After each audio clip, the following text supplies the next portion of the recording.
Hey guys, how's it going? Kulprit here.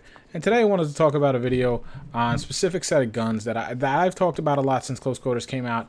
I've seen a lot of other people talk about it, but there's not really a lot of accurate information on it, and there's a lot of opinions and things like that. So I kind of wanted to dispel some of the myths, try to get as accurate information as I could, because actually this is kind of still a little bit of a gray area in Battlefield 3.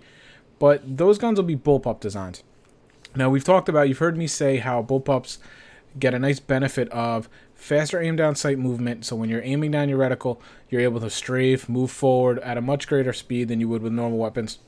They also receive a hipfire accuracy bonus. So I wanted to kind of examine those a little closer. But first, I wanted to explain to you exactly basically what a bullpup design is. And here I have a little graphic for you. The bullpup design places the gun's action behind the trigger in front of the stock. This decreases the firearm's length and weight while retaining the same barrel length. They allow for about a 25% reduction in length, which also allows for better maneuverability. So basically, you could have the same amount of action in a gun, same amount of guts, for lack of a better word, but it's much more compact. And basically, so from your shoulder out is a much shorter gun. So think about in close quarters, you're able to, clear doors, clear hallways, that kind of thing a lot quicker. You got a much smaller turning radius. It's a lighter gun, obviously going to be more maneuverable, like it said. That's why you see most of these weapons will be more close quarters oriented. That's not a hard fast rule, but you'll see them lean that way a little more. That is a real world definition of it. So what did DICE do to kind of show these benefits in game? And like I mentioned, basically what they did was they gave all bullpup designs faster aim down sight speeds. Basically it's half. So let's take the M16 for example. When you aim down sights, you get a 50% reduction in your movement speed. So what does that mean? That means I'm walking forward. I aim down sights. Now I'm going to move half as quickly as I was. Okay? Now if you have a bullpup weapon, you're walking forward, you aim down sights, you're only going to be losing 25% of that. So you're going to be moving 3/4 as fast, basically, roughly. There is some discussion on strafing left and right. Most people say there's another penalty on top of that. I haven't been able to quantify that, but keep that in mind. So, what weapons are bullpups in Battlefield 3? Well, for the assault class, I have them listed here as images. It's the F2000, the KH2002, the L85, the FAMAS, and the AUG. For the engineer class, you have the A91, you have the MTAR, and you have the QBZ. Now, PDWs is a bit of a gray area, okay? All PDWs see the increased aim down sight movement speeds, all of them. I only included the pdw-r and the P90 here because they are the only ones that are true bullpup designs, so I kept them in there just for sake of discussion. But understand that all PDWs see the same benefit in movement speeds. It's one of the things they gave those personal defense weapons as a buff. So I'm going to go ahead now and I'm going to show you visually side by side the differences between a standard weapon and a bullpup design. And here you go, guys. The first test I'm going to do is a side-by-side basically comparison of the hipfire bonus. I'm going to be using the M16 as my standard to compare against. Both weapons will be using the laser sight. Just everything else is stock and the same. This is going to be just a standard hipfire right against the wall. You can see the pattern, pretty good pattern. M16 has a pretty good hipfire spread, so it should offer us a good comparison. The next one will be use the AUG as the bullpup. And same thing, red dot laser sight, and I'm going to do 3 patterns here so you can compare. The one on the far right is obviously the M16. As you can see, another pretty good spread. Definitely feel like I could kill people with it. But is the difference that significant? I don't feel it is. It is better. It is slightly improved, but I don't see a huge improvement there. And here I go. I'm going to do a side-by-side aim down sight movement comparison. Again, the M16 to the left, the AUG to the right. As you can see, the AUG does move with a little bit of increased speed over the M16. Now, keep in mind, the M16 is fairly good for its class, so the AUG to be improved on that is doing fairly well. I have a feeling in a gunfight, you will notice the difference much more so, too.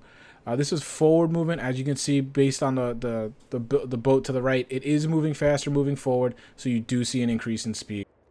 So, guys, what's my opinion? What's my conclusion here? Well, on the first part, the hipfire bonus, I feel like that's pretty negligible. It's not something I'm going to weigh heavily when choosing a gun. I do want to note that I did do several tests without a laser sight on it, and the conclusions were the same. There wasn't that much of a buff increase there. So the hipfire bonus for a bullpup, I'm going to say, is negligible. It's not really worth factoring in. Now, the second part of the test I ran, the aim down sight movement speed. There is a significant movement increase with a bullpup. Sometimes it can be hard to see side by side. I understand that. All you got to do is flip the gun back and forth in live play, and you will feel the difference. It is a tangible feeling that you will have. You feel quicker. It'll actually throw your aim off in the beginning. You'll feel like you turn basically your sensitivity up, because that's in essence what you've done. Like I said, as far as movement goes, when you aim down sights using M16, you will see a 50% movement speed reduction. So you'll be moving half as fast as you were. Now, with a bullpup gun, you will see a 25% reduction. Those are the stats I've got off Simthic, forums, all over. I've dug around. So it's cutting in half your speed reduction, which is pretty significant. If you're like me and you find most of your deaths are, peeking corners, things like that, this will help your game a great deal. This is one of the things I was kind of excited about when I first kind of heard it, and that's why I've been trying to fall in love with the AUG or a bullpup gun in general. Now, understand a lot of this stuff, it wasn't like I could just go to Battlelog or I could go to Simthic and get hard stats. There really is no hard stats for this. There's really not even a official list of what guns are considered bullpups in the game. Obviously, you can look at pictures and say that's a bullpup.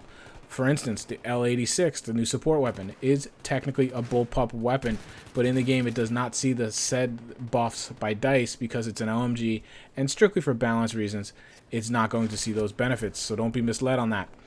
I would like to see more of a concrete list by DICE, telling us exactly which ones fall under the umbrella of bullpups. Perhaps we'll get that someday. Now, what does this mean for me? I'm still going to continue my quest for the bullpup guns.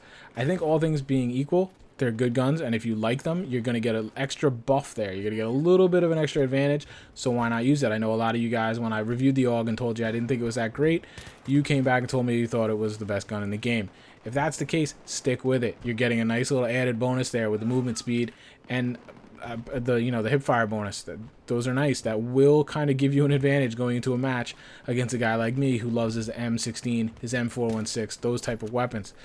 I'm going to keep trying to use it. I do like the movement speed. I've been using it a lot. I do like it.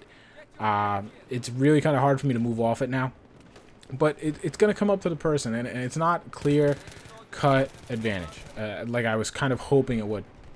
I'm going to continue to use other weapons. The L85 has gotten a lot of love in my research. A lot of guys are saying that it's really, really great. So I'm gonna test more. If I find anything else, I will do an addendum to this video for you guys. But I'd like to hear what your thoughts are, and what are your results with these weapons, and do you think they are a cut above? Obviously, they're not the what everybody's idea of the dominant weapons, but I think this is a little bit of an unknown thing where people don't quite realize that there are buffs that go along with a different style of weapon. All right, guys, so I hope this kind of cleared some things up for you. Maybe it opened your eyes to something. And if you'd like to see kind of videos like this in the future, please give me a like, give me a favorite, and a comment below so I know I'm on the right path. I always appreciate that. And I appreciate you watching, guys. Take care. I'll talk to you soon.